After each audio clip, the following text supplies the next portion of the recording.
नमस्ते बच्चों, व्यास क्लासेस के YouTube चैनल पर आपका स्वागत है। जैसा कि आपको पता है, आज हम डे 4 यानी पार्ट 4 एक्सरसाइज 17.1 पे चल रहे हैं। जैसा कि हमने कहा था कि व्हाट्सएप पर आप अपने डाउट भेजेंगे। आज एक विशेष डाउट आया था कि क्वेश्चन नंबर 10 को दोबारा करवाया जाए, इसलिए मैं इसको दोबारा कर रहा हूँ। तो आगे बढ़ने से पहले मैं ये कहना चाहूँगा कि आप लोग इस YouTube चैनल को सब्सक्राइब कर लाइक जरूर कर दें, ताकि जब भी कभी उसका आपको लिंक भेजा जाए या जब भी कभी नया वीडियो अपलोड हो तो तुरंत ही आप उसको देख सकें। ये काम सबसे पहले और जरूरी काम आपको करना है। आज उमा कंवर, सालू कलसान, अनुज सोलंकी, लक्षिता सुथार, दीपक स्वामी, देवकिशन तंवर और कुबेर सिंह, इन 7 बच्चों ने सही आंसर कमेंट बॉक्स में लिखा। पर चूंकि एक बच्चे की डिमांड है कि इस क्वेश्चन नंबर 10 को वापस करवाया जाए, तो इसलिए यहाँ पर ये बात देखनी बहुत जरूरी है। एज ए टीचर मेरे लिए महत्वपूर्ण है कि अंतिम को स्टूडेंट जिसको बहुत अधिक मैथ में प्रॉब्लम है उस तक मेरी बात पहुंच जाए। यही टीचर का धर्म है। तो मैं उसी के अकॉर्डिंग क्वेश्चन 10 करवा रहा हूँ।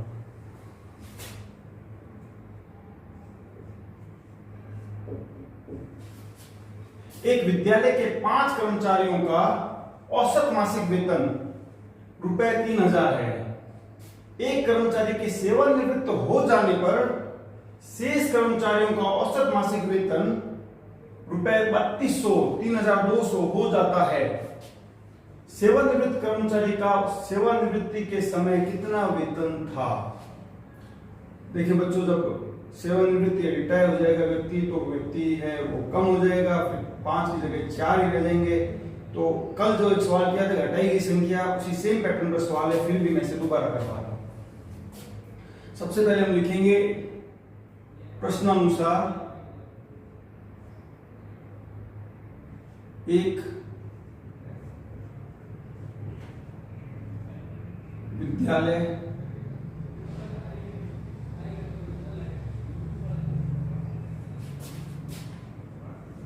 के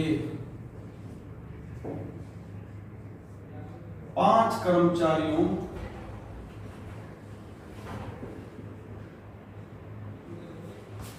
का औसत मासिक वेतन, औसत कहते हैं, समांतर माध्य कहते हैं, एक ही बात है, वेतन बराबर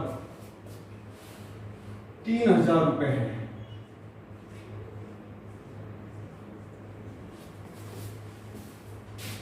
अब चूंकि 3000 रुपए वेतन है, तो हम जानते हैं समांतर माध्य का जो सूत्र है x बार बराबर sigma xi upon small m।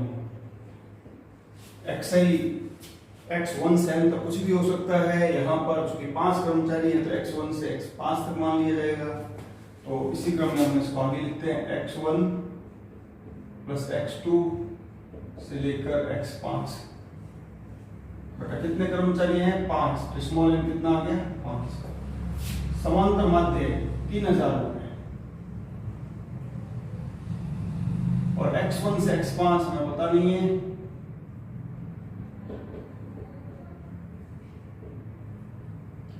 तो यहां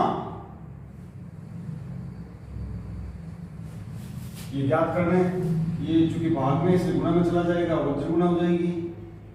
3000 into 5 x1 plus x2 plus x5। बच्चों अगर तुम्हें वीडियो देखने में दिक्कत आए तो 2 ट्रिक है। एक तो आप स्क्रीनशॉट ले सकते हैं, पर्टिकुलर क्वेश्चन का पूरा आंसर लिखा जाए, तो पूरा क्वेश्चन हो तो उस टाइम स्क्रीनशॉट ले लें, तो आसानी से आप आराम से बाद में इसे देख सकेंगे। दूसरा, वीडियो चलने के दौरान अगर आपको ये लगे कि टेक्स्ट थोड़े से छोटे हैं, तो आप उनको थोड़ा सा स्लाइड करके और बड़ा कर लें, कोई दिक्कत नहीं आएगी और आपको टेक्स्ट बहुत बड़े दिखने लग जाएंगे, अच्छे से दिखेगा। और उसको फिर धीरे धीरे स्लाइड करते रहें स्क्रीन को, तो आपको पूरा का पूरा मैटर दिखता रहेगा। तो ये 3000 इंटू 5 15000 हो गया। इसका मतलब 5 कर्मचारियों का कुल वेतन अब निकाल लिया हमने, कितना है? 15000। तो लिखेंगे अतः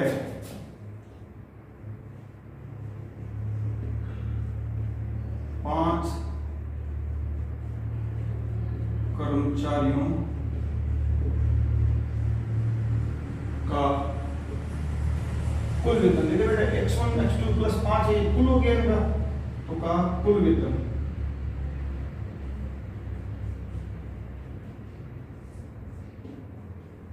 15,000। देखें ये बात एकदम सामान्य सी है कि सामान्यतः हम जो पूछा होता है उसको इस तरफ लिख देते हैं, तो सामान्यतः इसको सेट करके भी हम लिख सकते हैं इस प्रकार से x1 plus x2 plus x3 से लेकर x5। कुछ बच्चे इसको सीधा भी कर देते हैं, कुछ गलत नहीं है, परंतु सामान्यतः इसको पूरी भाषा में इसी प्रकार लिखा जाता है। तो ये नंबर 1 कह दिया मैंने कि 5 कर्मचारियों का कुल वेतन कितना है। इसी प्रकार एक कर्मचारी की सेवानिवृत्त हो जाने पर, चूंकि 5 कर्मचारी थे, एक सेवानिवृत्त हो गया तो रह गए 4, तो 4 कर्मचारियों का औसत मासिक वेतन कितना हो गया? 3,200 रुपए। इसको हम लिखेंगे। फिर प्रश्नानुसार भाषा को लिखना बहुत जरूरी। प्रश्नानुसार 4 कर्मचारियों का औसत मासिक वेतन, सेवानिवृत्त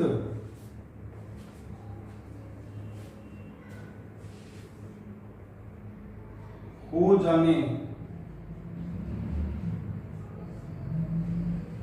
के कारण शेष बचे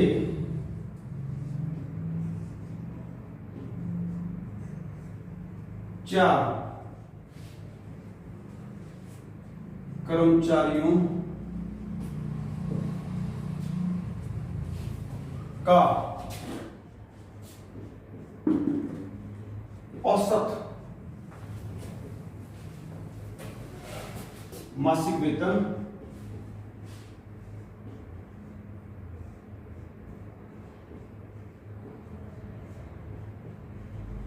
3,200 रुपए। तो चूंकि औसत या समांतर माध्य की बात करें तो वही फिर एक बार फिर से x बार ही होगा। उन्हीं 5 में से 4 कर्मचारी है तो sigma x upon small n लिखेंगे, और इसी क्रम में चूंकि अब कर्मचारी 4 रह गए हैं तो x1 प्लस x2 से लेकर x4 तक बटा 4। कुछ बच्चे सीधा ही कर लेते हैं इसको। ये 5 कर्मचारियों का औसत मासिक वेतन 3,000 है, तो 5 कर्मचारियों का कुल वेतन बराबर 3,000 × 5। आप दोनों में से कोई भी पैटर्न अपना सकते हैं। चूंकि अब में जो औसत वेतन रह गया वो 3,200 रह चुका है, बराबर x1 प्लस x2 से लेके x4 अपॉन स्मॉल अपॉन 4 आ गया। अब चूंकि ये गुणा में भाग में है, गुणा में चला जाएगा। 3200 × 4। अगर आपको यहाँ लगे दिक्कत है तो आप उसको स्क्रीन को हल्की से स्लाइड कर ले, जिससे बड़ा हो जाएगा और कोई दिक्कत नहीं आएगी देखने में। x1 plus x2 plus x3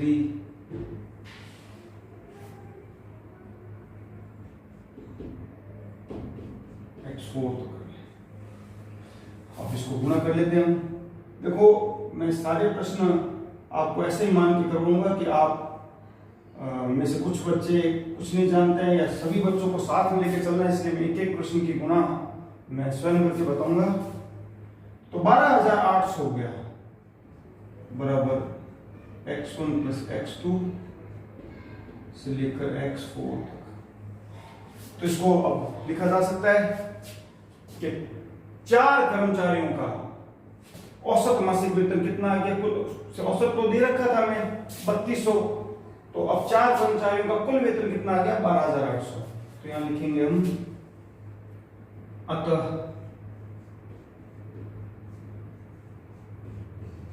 4 कर्मचारियों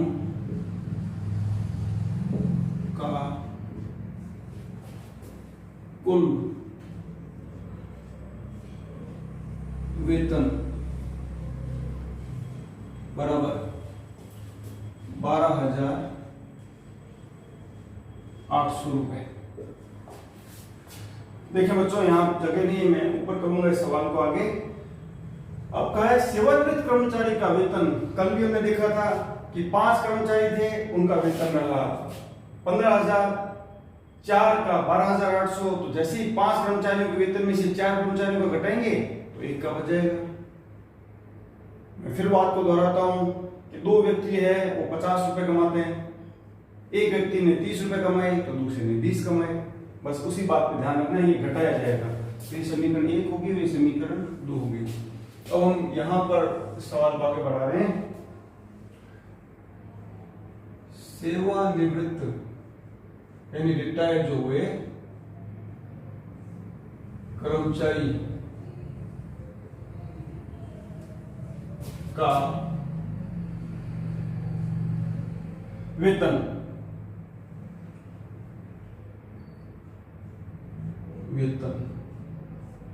बराबर 5 कर्मचारियों का वेतन माइनस 4 कर्मचारियों का वेतन।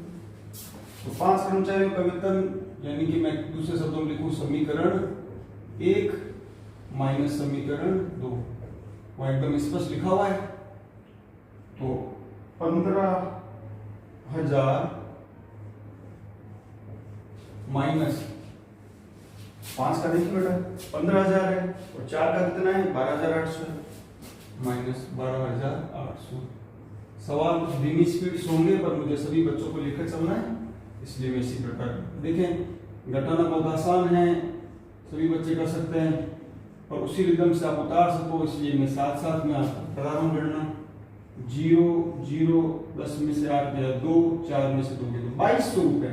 तो जो सेवानिवृत्त कर्मचारी थे उनका सेवानिवृत्ति के समय जो वेतन था वो 2200 रुपए। ये कंप्लीट होता है सवाल। अब हम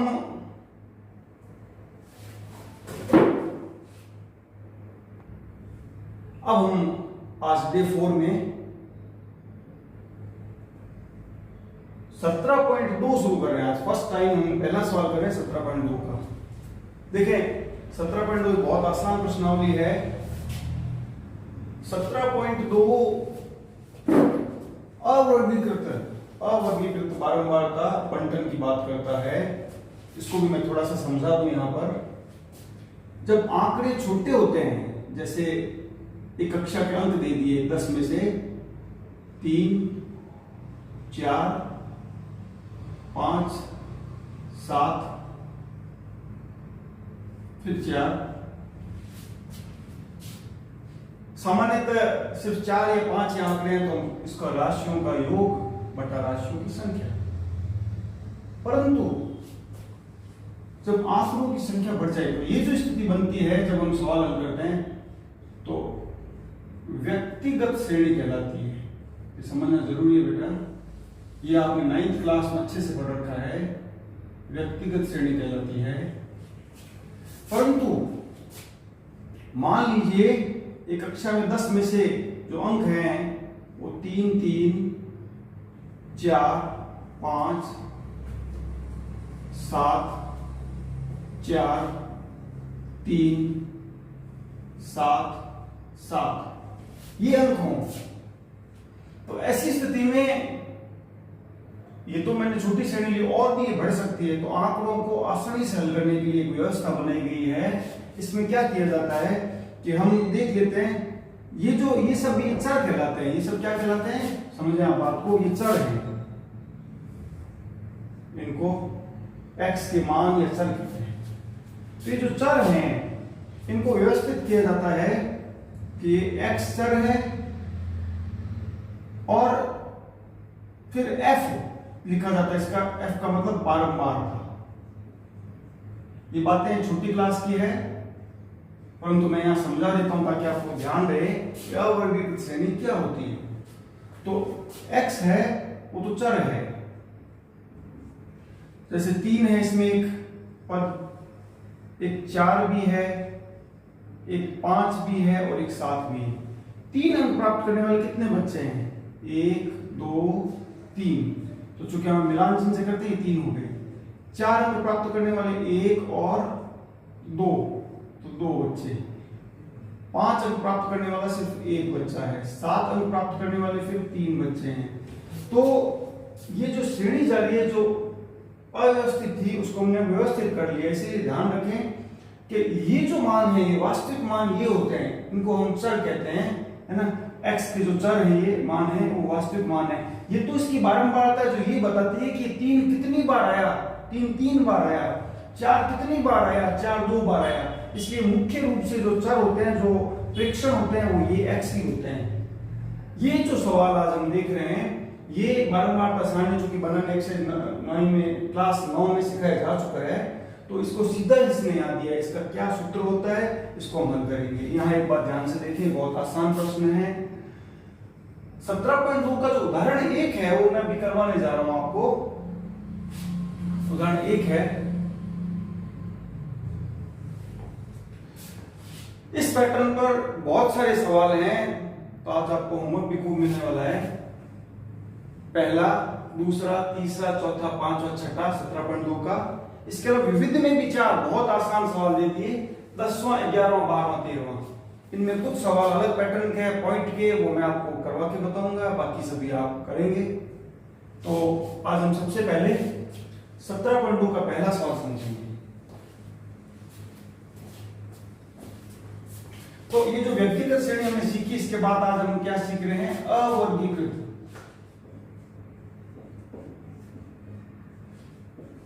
अवर्गीकृत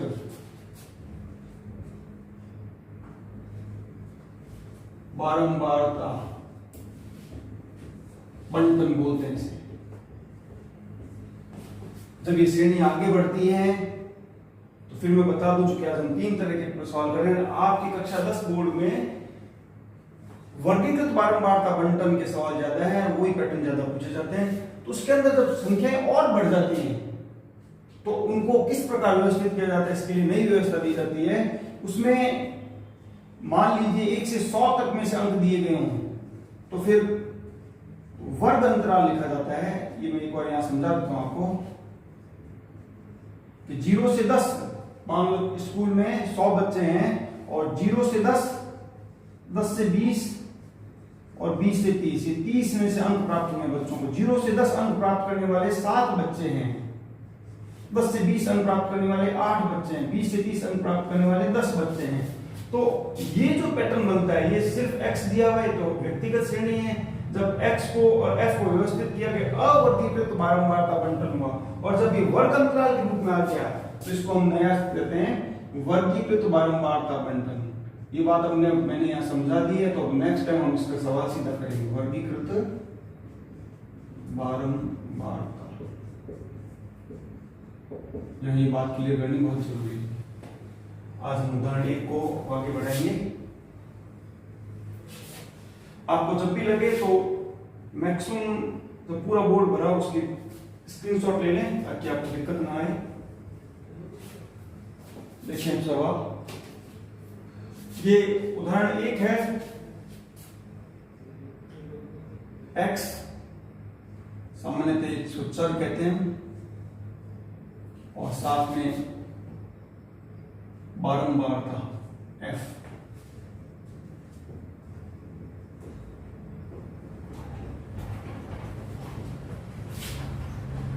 एक अंक प्राप्त करने वाले 2 बच्चे हैं, इसका मतलब ये हुआ। 2 प्राप्त करने वाले 5 हैं, 3 अंक वाले 6 हैं, 4 वाले 4 हैं। बहुत ही आसान छोटा सवाल। 5 वाले 2 हैं और 6 वाले भी 2 हैं। तो चूंकि x f दिया गया है तो ये अवर्गीकृत का पैटर्न है, तो इसका सूत्र क्या होगा इस पर हम डिस्कस करेंगे अभी। अवर्गीकृत बारंबारता बंटन में x बार बराबर सिग्मा fx बटा सिग्मा f, ये सूत्र लगता है। ये लगता है जब अवर्गीकृत बारंबारता बंटन दिया हो। तो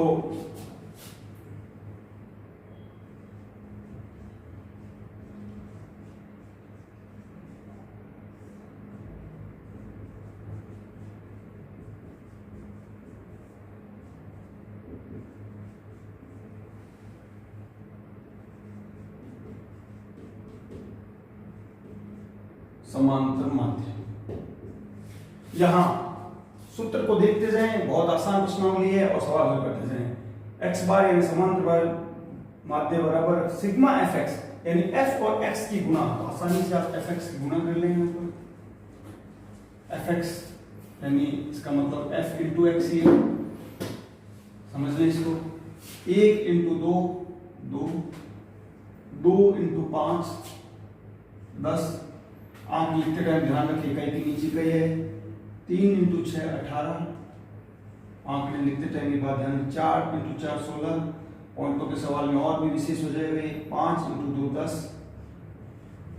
6 इंटू 2 12।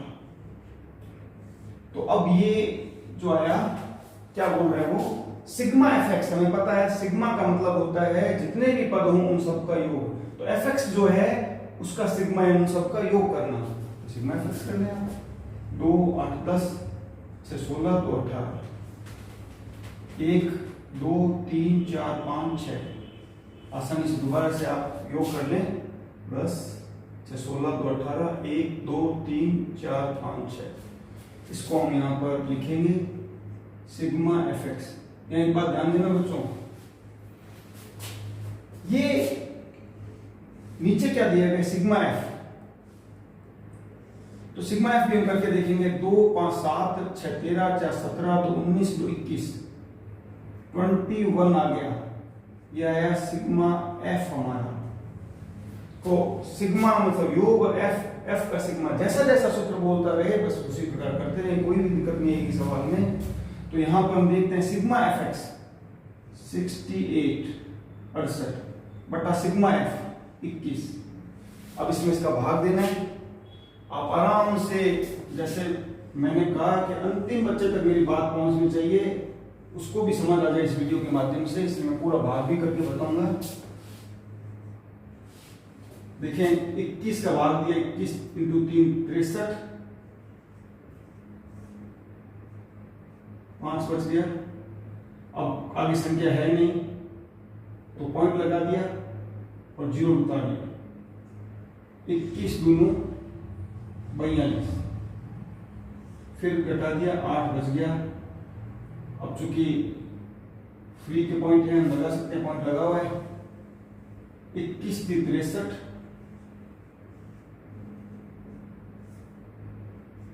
ये आ गया 17। अब देखें चूंकि पॉइंट लगा हुआ तो एक बार और कोशिश करते हैं 7 लगा करके। तो 21 से 7 बार करेंगे तो 147 और 8 बार करेंगे तो 168।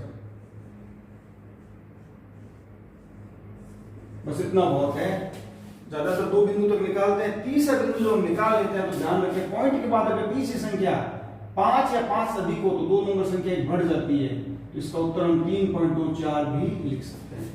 तो ये आया 3.238 बराबर 3.24।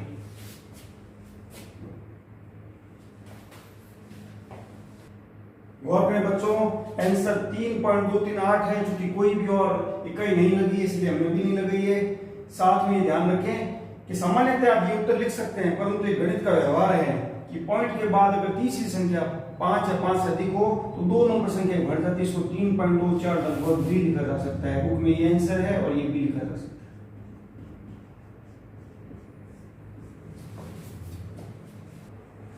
पहले बच्चों अभी अभी हमने 17.1 अवधारण 1 किया और इस पैटर्न पर बहुत से सवाल हैं और बहुत आसान छोटे छोटे सवाल हैं। कल आपको होमवर्क में सारे सवाल करने जरूरी हैं।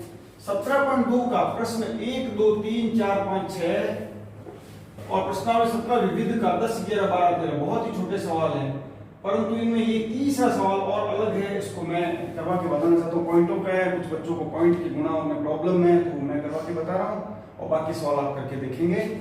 यहाँ देखिए इसका हल। फिर x और f दिया है 0.1 पर 30 है, 0.2 पर 60 है, 0.3 20 है, 0.4 40, 0.5 10, 0.6 50। और अब हमें निम्न बारंबारता बंटन का माध्य ज्ञात करना है। तो ऐसी स्थिति में हम दोबारा से इनको लिखते हैं x और f। 0.1 का 30, 0.2 का 60, 0.3 का 20, 0.4 का 40, 0.5 का 10, 0.6 का 50। चूंकि हमें सूत्र पता है समांतर माध्य यदि x और f दिया हो तो सिग्मा fx बटा सिग्मा f, ये इसका सूत्र होता है। तो जैसा कि प्रश्न में लिखा है fx करना है तो f भी x से गुणा कर लेंगे fx। देखिए मैं आपको एकदम शुरू से बता रहा हूं 30 इंटू 0.1। गौर करें सभी सवाल में एक एक बात मैं सिखाऊंगा, सबको पता है पर फिर भी 1 की 30 से गुणा की तो 30 आ गया। पीछे से कितने के बाद पॉइंट लग सकता है? 1 के बाद, तो 1 के बाद पॉइंट लग गया। तो आप देखिए 3.0 आप यहाँ लिखते टाइम बहुत सावधानी रखिए कि अगर पॉइंट के बाद ये लगा है तो ये इधर रहना चाहिए और 3.0। अब इसके पॉइंट के नीचे ही पॉइंट चलना चाहिए जिससे जोड़ करते टाइम कोई भी गलती ना हो। अगला देखिए 60 इंटू 0.2,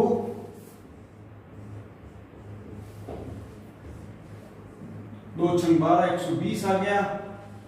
पॉइंट पीछे से 1 के बाद है तो 1 के बाद लगा दिया 12।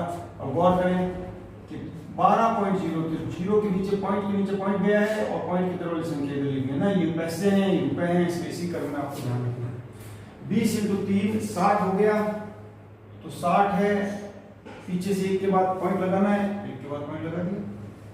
40 इंटू 4 160 है,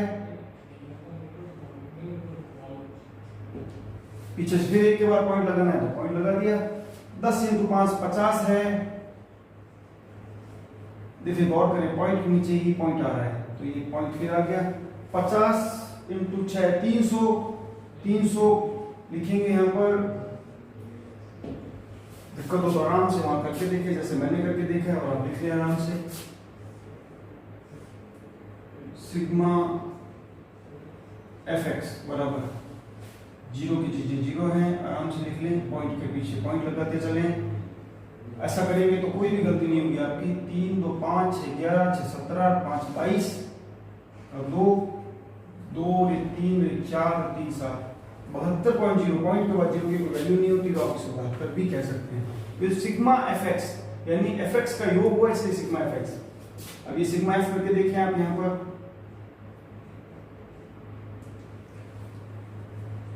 0 का 0, 3 6 9 2 11 4 15 1 16 और 5 21 210।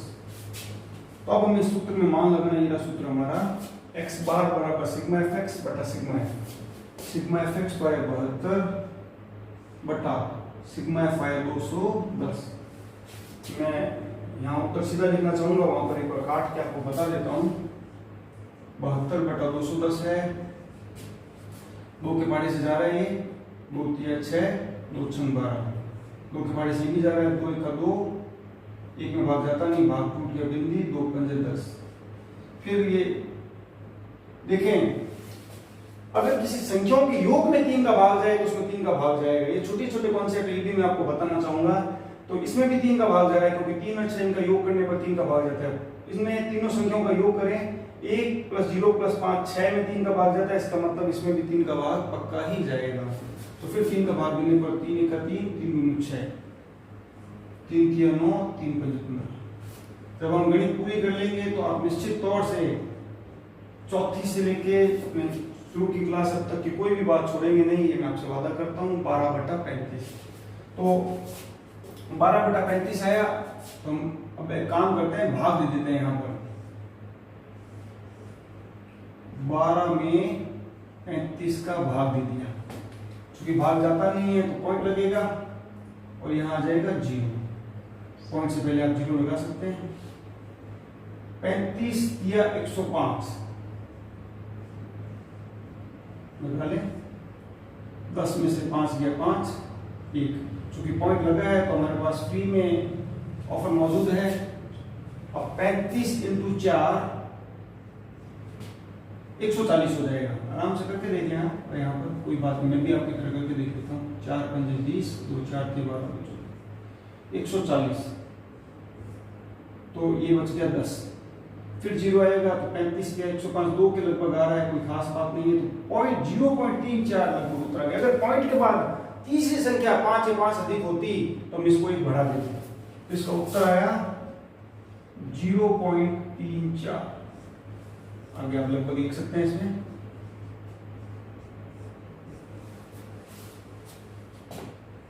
है 17.2 का उदाहरण 1 और इसी पैटर्न पर पहला, दूसरा, तीसरा, चौथा, पांचवा, छठा और प्रश्नावली 17 विविध का 10 11 12 13। अब इसमें जो 17.2 का क्वेश्चन नंबर 4 है, इसको आपको सबसे पहले करके और कमेंट बॉक्स में इसका आंसर लिखना है। मैं आज की तरह कल भी उन बच्चों का नाम लूंगा। ये आपके लिए विशेष सवाल दिया है। ये HW है आपका। धन्यवाद।